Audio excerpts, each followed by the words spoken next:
Hello प्यारे दोस्तों, आप सभी का स्वागत है मेरे चैनल टॉप आइडियल स्टोरी में। मैं हाजिर हूं आप सबके लिए एक मोटिवेशनल और दिलचस्प कहानी लेकर। एक गांव में एक करमू नाम का किसान रहता था। वह किसान कुछ गरीब था, लेकिन उसके पास कुछ ज़मीन भी थी। वह बेचारा किसान और उसकी पत्नी एक कच्चे घर में रहते थे। एक बार की बात है कि उस किसान की पत्नी कुछ बीमार हो गई और उसकी दवाई के लिए कुछ पैसों की ज़रूरत थी। करमू ने गांव के कई आदमियों से को कुछ पैसे उधार देने के लिए कहा, लेकिन किसी ने भी करमू की मदद नहीं की। आखिरकार करमू सोचने लगा कि अब क्या किया जाए, क्योंकि इस साल बारिश की वजह से उसकी सारी फसल खराब हो चुकी थी। तो वह उस गांव के शाहूकार के पास गया और उसे कुछ पैसे उधार देने के लिए कहने लगा। तो शाहूकार ने कहा कि मैं ऐसे आपको पैसे उधार नहीं दे सकता, इसके लिए आपको मेरे पास कुछ गिरवी रखना होगा। तो करमू कहने लगा कि मैं आपके पास क्या रख सकता हूँ। वह शाहूकार कहने लगा कि आप अपनी ज़मीन मेरे पास गिरवी रख दीजिए, और जब आप मेरे पैसे लौटा दोगे तो मैं आपकी ज़मीन वापस कर दूंगा। तो करमू ने अपनी आधी ज़मीन को शाहूकार के पास गिरवी रख दिया 9,000 रुपये में। 9,000 रुपये लेकर करमू अपने घर की तरफ आ गया। उसकी पत्नी की बीमारी धीरे धीरे दूर हो गई, लेकिन गरीबी बहुत ज़्यादा बढ़ गई। अब करमू की फसल भी खराब हो चुकी थी, तो अब रोटी पानी का गुजारा कैसे चलेगा, ये फिक्र उसको दिन रात सताने लगी। वह बहुत परेशान रहने लगा। तो ऊपर से एक दम शाहूकार ने अपने आदमी करमू के घर भेज दिए। उन्होंने कहा कि सेठ जी का कहना है कि मेरे पैसे मुझे वापस करो। तो करमू शाहूकार के पास जाकर कहने लगा कि सेठ साहब, मेरी फसल भी खराब हो चुकी है और मेरे पास रोटी पानी खाने के लिए भी पैसे नहीं हैं। जो पैसे मैंने ज़मीन गिरवी रख कर लिए थे वह तो मेरी पत्नी के इलाज पर खर्च हो गए। अब मैं आपके पैसे इतनी जल्दी कैसे वापस करूं? तो शाहूकार कहने लगा कि जो आपने ज़मीन गिरवी रखी थी वह तो इन पैसों की ब्याज के बदले मेरी हो चुकी है, और ब्याज का पैसा और भी बाकी है। इसलिए आपको 7 दिन की मोहलत दी जाती है। अगर आप 7 दिन के अंदर मेरे पैसे नहीं दोगे तो मैं आपके घर के ऊपर भी कब्जा कर लूँगा। अब तो घर भी मेरा हो जाएगा। तो करमू बेचारा उस शाहूकार की बहुत मिन्नतें करने लगा, लेकिन वह शाहूकार बहुत ही कठोर दिल था। उसने करमू की एक भी नहीं मानी और कहने लगा कि 7 दिन के अंदर अंदर मुझे पैसे मिल जाने चाहिए। करमू बेचारा परेशान होकर अपने घर की तरफ लौट आया और आकर अपनी पत्नी को सारी बात बताई। उसकी पत्नी कहने लगी कि अगर ये घर ही चला गया तो हम रहेंगे कहाँ, हमारे सर पर छत भी नहीं रहेगी, इसलिए कुछ न कुछ करना चाहिए। करमू अपने गांव के एक आदमी को कहने लगा कि भाई साहब, मैं अपनी ज़मीन और अपने दोनों बैल इनको बेचना चाहता हूँ। इसके बदले में मुझे 9,000 रुपये चाहिए। क्या आप मेरी ज़मीन और मेरे बैल लेने के लिए तैयार हो? तो वो आदमी कहने लगा कि हाँ, मैं आपकी ज़मीन और बैल ले सकता हूँ, लेकिन एक शर्त है कि मैं अभी पैसा आधे दूंगा और आधे 7 दिन के बाद दूंगा। तो करमू कहने लगा कि भाई साहब, मुझे तो बहुत ज़्यादा ज़रूरत है। तो वो कहने लगा कि मैं अभी इतने पैसे आपको नहीं दे सकता हूँ। करमू कहने लगा कि ठीक है, 7 दिन के बाद ही दे देना। वो बैल लेकर चला गया और ज़मीन भी उसकी हो गई। वो जो 4,000 रुपये देकर गया था, करमू शाहूकार के पास जाकर कहने लगा कि सेठ साहब, मेरे पास अभी 4,000 रुपये ही हैं, बाकी के पैसे मैं बाद में दूंगा। शाहूकार कहने लगा कि 4 दिन तो बीत चुके हैं और बाकी 3 दिन हैं। अगर 3 दिन के बाद तुम पैसे नहीं दे सके तो मैं आपके घर के ऊपर कब्जा कर लूँगा। करमू कहने लगा कि सेठ साहब, मैं इतनी जल्दी पैसे नहीं ला सकता, कम से कम 1 हफ्ता लगेगा। तो शाहूकार की नीयत बहुत ख़राब थी, वह उसके घर के ऊपर कब्जा करना चाहता था। वो कहने लगा कि नहीं, मुझे तो 3 दिन के अंदर अंदर ही पैसे चाहिए। तो 3 दिन के बाद उसने करमू के घर आदमी पे भेज दिए। करमू अपनी पत्नी से कहने लगा कि अब क्या किया जाए, अभी पैसे मिलने में तो 4 दिन बाकी हैं। तो करमू कहने लगा कि मैं ये घर सेठ को दे देता हूँ। करमू ने उन आदमियों से कहा कि मैंने ये घर छोड़ दिया है और आप जाकर सेठ से कहो कि मेरा घर आप ले सकते हो।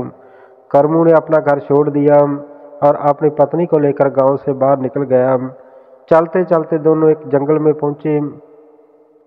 उस जंगल में पहुंचकर करमू ने एक झोंपड़ी बना ली और वह दोनों उस झोंपड़ी में रात को सो गए। जब सुबह हो गई तो करमू और उसकी पत्नी को बहुत तेज भूख लगी हुई थी। करमू कुछ फल ढूंढने के लिए झोंपड़ी से बाहर निकला और जंगल की ओर चल दिया, लेकिन उसे कोई भी फल नहीं मिला और वह आगे जंगल में चला गया। अब उसे बहुत तेज प्यास भी लग रही थी। उसने इधर उधर देखा तो एक छोटा सा तालाब उसे दिखाई दिया। वहां से उसने पानी पिया और पानी पीकर एक वृक्ष के नीचे बैठ गया। बैठते ही उसे नींद आ गई क्योंकि वो बहुत थका हुआ था। अब उसे नींद में एक सपना आया। वह सपने में क्या देखता है कि जहाँ पर वह बैठा है उसकी ठीक उत्तर की दिशा की तरफ 2 मील चलने पर एक रहस्यमयी और जादुई जंगल है, जिसमें अनेक तरह के रसीले फलों के पेड़ और कई प्रकार के सुंदर सुंदर फूल हैं। एकदम उसकी नींद खुल गई। वो सोचने लगा कि ये कैसा सपना था। अब वह उत्तर दिशा की तरफ चलने लगा। चलते चलते एक जंगल में पहुंच गया। वहां पर बहुत ही सुंदर सुंदर पेड़ और फूल थे, सुंदर सुंदर पंछी और बहुत सुंदर पानी के तालाब थे और उन पेड़ों के ऊपर बहुत ही रसीले फल लगे हुए थे। करमू को बहुत भूख लगी हुई थी। उसने कुछ फल तोड़े और उसको खाने लगा और फिर सोचने लगा कि मैं कुछ फल तोड़कर अपनी पत्नी के लिए भी ले जाता हूँ। बहुत दिनों की वो भी भूखी है। जैसे वह फल तोड़कर वापस आने लगा तो उसने रास्ते में एक घायल तोता मिला। उसने देखा कि वो उड़ नहीं पा रहा है और ज़मीन पर पड़ा हुआ है। उसने उसको उठाकर ध्यान से देखा तो उसकी दोनों टांगों में एक धागा लिपटा हुआ था और जैसे ही उसने वह धागा निकाला तो वह करमू के हाथ से उड़कर एक वृक्ष की टहनी के ऊपर बैठकर करमू से कहने लगा कि आपका बहुत बहुत धन्यवाद, आप एक नेक इंसान हैं, आपने मेरी जान बचाई, मुझे आज़ाद किया है। करमू ने देखा कि ये तो बोलता भी है। करमू कहने लगा कि तुम बातें भी करते हो। तोते ने कहा, हाँ, लेकिन आप बहुत दुखी लगते हो, आपको क्या दुख है। करमू ने कहा कि मेरी सारी फसल खराब हो चुकी है, मेरा घर भी साहूकार के पास गिरवी पड़ा है और मैं अब घर छोड़कर जंगल में आकर रहने लगा हूँ। वह सारी कहानी करमू ने उस तोते को बता दी तो वह तोता कहने लगा कि मैं आपकी मदद कर सकता हूँ, आप मेरे पीछे पीछे आइए। तो वह तोता उड़ने लगा और करमू उसके पीछे जाने लगा। उड़ते उड़ते एक छोटी सी पहाड़ी थी। वह उसकी चोटी पर जाकर बैठ गया और करमू उसके पीछे उस पहाड़ी की चोटी पर चढ़ गया। तोते ने कहा कि दूसरी तरफ नीचे मेरे पीछे आइए। तो करमू पीछे पीछे दूसरी तरफ पहाड़ी की दूसरी तरफ चला गया। आगे एक गुफा है। तोता उस गुफा के अंदर प्रवेश कर गया। करमू भी उसके पीछे ही गुफा के अंदर चला गया। अंदर जाकर करमू ने देखा कि बहुत बड़ा एक खजाना है पड़ा हुआ है, हीरे मोती जवाहरात और सोने की अशरफियाँ। तोता कहने लगा कि सारा खजाना आप ले जा सकते हो, अपनी मुश्किल को दूर कर सकते हो क्योंकि आप एक नेक इंसान हो, मैं खुशी से आपकी मदद कर रहा हूँ। करमू ने कहा कि नहीं नहीं, मैं इतना धन लेकर क्या करूँगा, मेरी मुसीबत इतनी बड़ी भी नहीं है, मुझे तो सिर्फ थोड़ा सा ही धन चाहिए। तो तोता कहने लगा कि आप जो जितना भी धन चाहिए ले जा सकते हो। करमू ने कुछ अशरफियाँ थैली में डाली और लेकर गुफा से बाहर आ गया और चलते चलते अपनी पत्नी के पास पहुंचा तो उसकी पत्नी कहने लगी कि आप इतनी देर से कहाँ थे। तो करमू कहने लगा कि मैं बहुत थक चुका हूँ, मुझे बहुत जोर की नींद आ रही है, ये फल खा लो और सो जाओ। और वह अशरफियों की थैली करमू ने अपनी पत्नी को पकड़ा दी। वह हैरान रह गई। उसने कहा कि इतना ज़्यादा सोना आप कहाँ से लेकर आए हो। करमू कहने लगा कि मैं आपको फिर कभी बताऊंगा, अब मुझे बहुत जोर की नींद आ रही है और ये फल खा लो और तुम भी सो जाओ। उसकी पत्नी ने वे फल खाए और वे दोनों सो गए। अगली सुबह करमू शहर में गया और वह सारा सोना बेचकर पैसे लेकर वापस अपनी पत्नी के पास आया और कहने लगा कि मैं सुबह को उनके पैसे देकर अपना घर और ज़मीन वापस ले आता हूँ। और वह दोनों फिर उसी गांव में आ गए। शाहूकार को पैसे देकर अपनी ज़मीन और अपना घर वापस ले लिया। गांव में जिस आदमी को ज़मीन और बैल दिए थे वह भी वापस करवा लिए और थोड़ी ही दिनों के बाद एक बहुत सुंदर आलीशान मकान करमू ने बनवाया। तो वह मकान देखकर गांव वाले हैरान रह गए कि इतना ज़्यादा पैसा करमू के पास कहाँ से आया। सेठ सोचने लगा कि आखिरकार इतनी जल्दी करमू इतना अमीर कैसे बन गया। जानना चाहिए कि क्या राज है। उसने अपने एक आदमी को कहा कि तुम ये जल्दी से जल्दी पता लगाओ कि करमू अमीर कैसे बना है। तो वह आदमी रात को करमू के घर की खिड़की के पास छुपकर करमू और उसकी पत्नी की बातें सुनने लगा। करमू की पत्नी कहने लगी कि आपने सोने वाली बात मुझे नहीं बताई कि आप इतना सोना कहाँ से लेकर आए हो। तो करमू कहने लगा कि आज मैं आपको बता ही देता हूँ, आप रोज़ रोज़ पूछती हो। तो करमू ने वह तोते वाली सारी कहानी जो जंगल में बीती थी वह अपनी पत्नी को सुना दी। तो सेठ के आदमी ने जाकर सेठ को सारी कहानी सुना दी और सेठ अपने आदमी को लेकर उसी जंगल में गया जिस जंगल में वह करमू पहले गया था। वहाँ पर वही तोता ज़मीन पर पड़ा हुआ था। तो सेठ ने उसे उठाया और तोते ने कहा कि मेरी मदद करो, मुझे रस्सी से आज़ादी दिलाओ। सेठ कहने लगा कि नहीं, मैं आपको आज़ाद नहीं करूँगा। अगर मैंने आपको आज़ाद कर दिया तो आप उड़ जाओगे और पहले आप मुझे खजाने के बारे में बताओ कि वो खजाना कहाँ है।